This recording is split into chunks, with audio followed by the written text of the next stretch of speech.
Hi, Satnam.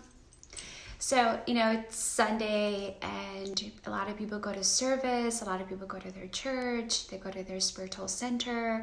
They really devote Sunday for, the divine, and that's wonderful. And I think it's such a blessing that we have the opportunity, most of us are off on Sunday to actually do that. And I was watching, coming back from Winter Solstice from Kundalini Yoga, the Rachel Festival.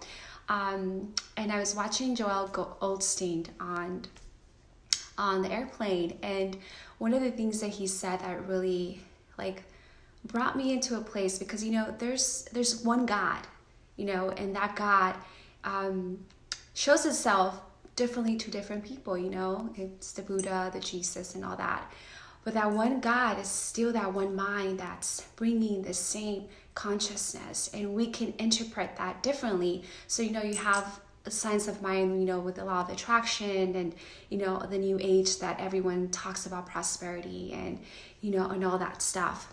But then you have the Jesus, the way they interpret that to the Christians. And I just think that's so beautiful because it all interlances together. Because that one God, that one mind, that one power, that one source is just forever unfolding itself in our lives and showing itself through how we can see it and how we can interpret it. But it is still that divine essence of that one God that is forever unfolding itself. So, he talked about that surrendering, and I really got that message about the surrendering, the letting go, the knowing that, the blessing that God has for us. He talked about his mother. I don't know if you guys watched it, but he talked about his mother, how she wanted this pool, and she kept, visualizing it and, really being in that place of wanting it, even taking measurements. And his dad really did not want her to have this pool. And he kept saying, no, we're not getting a pool. We're not getting a pool. And she kept saying, yes, we are. And she went and she bought floaties for the kids. And she just had this mindset of, I'm getting this pool that I want. And, and the dad was very no. So one day he talked about how they were in service, and this man comes and he's like, oh, I build pools. And he says, I would like to build your pool. And the dad goes no, we'll love that, but we can't afford one. He's like, no, you're not understanding. I want to build your pool for free. So the mom was like, wow, and they were like, wow, and she got her pool, which I thought was so cool because, her mindset was always in that getting what she wanted, knowing that the divine was going to come through however it needed to come through. And she had that mindset, and she got the floaties, she took the measurement, and she did all that she needed to do to be in that mindset of knowing that the blessing was there. And what I really liked is that, the blessing was there. And and she was holding that vision, that blessing. She was holding that. While the dad wasn't, but she was. She was holding that. And it just reminded me how sometimes we have this vision, we have this dream, we have these ideas, and we want to make them come truthful. We want them to come to us, but we talk about it to other people, and other people just don't get it because that's not for them. What's for you is for you. I have a girlfriend that always tells me this: what's for you is always going to be for you. So what is for you will always be yours. No one can take it away. No one can take any relationship away from you, because what's meant for you, it's meant for you. So coming to that space of holding, knowing that there's a blessing for us, always unfolding itself. I can tell you a little story how at Winter Solstice they were giving out burgers, for lunch, and I really wanted a second burger, but they didn't have any more second burgers. They're little vegan burgers the patties are made out of vegetables, and I really wanted another one because I love burgers, and I was like, I really want another one, and they just didn't have any more.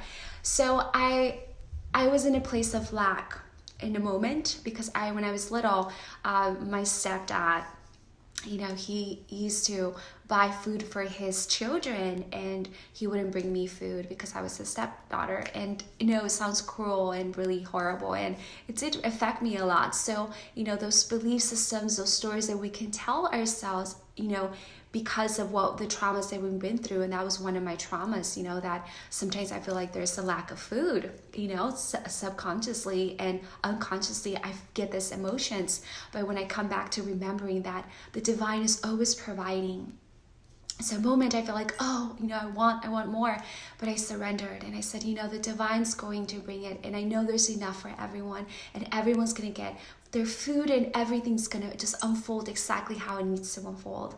And the moment that I surrendered, one of the guys there came and brought me a burger. He said, here's a burger. And I said, oh my God, thank you, Joshua. I was like, thank you, you know, God, thank you. So I totally, from the bottom of my heart, there's a place in you that knows the truthness of who you are, that knows that everything's okay, that everyone has enough, that everyone's getting enough.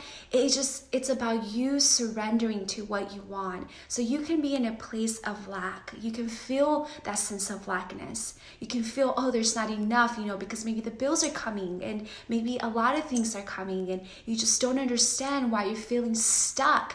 But it's about surrender. Just surrender to knowing that you're taken care of, and have that high vision that the God is going to provide for you exactly what you need.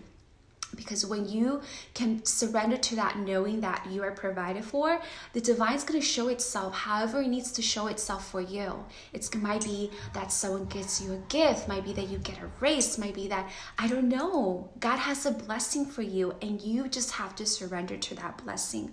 You just have to know that you're taken care of, that your bills are taken care of, that something wonderful is going to happen, and have a big vision. Think big, grow that mental equivalent, make it big, you know, do a vision board. You know, we're going towards the new year, and always during the new year is a wonderful time to do a vision board of what you want, and do it big. You know, if you one day wanted a big house, do a big house. You know, I grew up in South LA. I grew up very lack. I grew up in an environment with the hood. You know, I was telling someone that, you know, I was 11 years old and the 6th grade, and our teachers had to open the doors so we can run home because there was the riots between the Latinos and the blacks just freaking killing themselves, and we were little, and me and my cousin used to run home, and it was that type of environment that I grew up. But I had a vision, and I had the strength, and I had the mental equivalent, and I thought big, and I, you know, and that's what you need to do. It's just surround yourself with that vision of love, that vision of knowing that you're provided, and the divine will always provide for you. And surrender.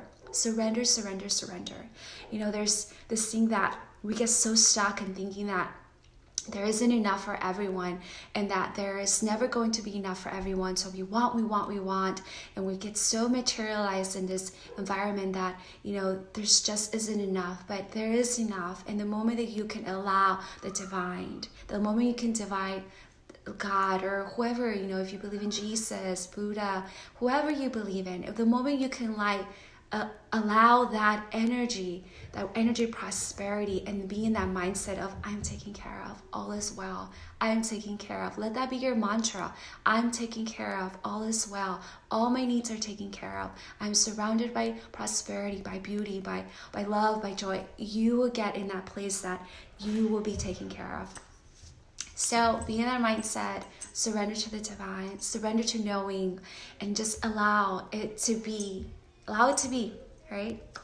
Love you. It's not now.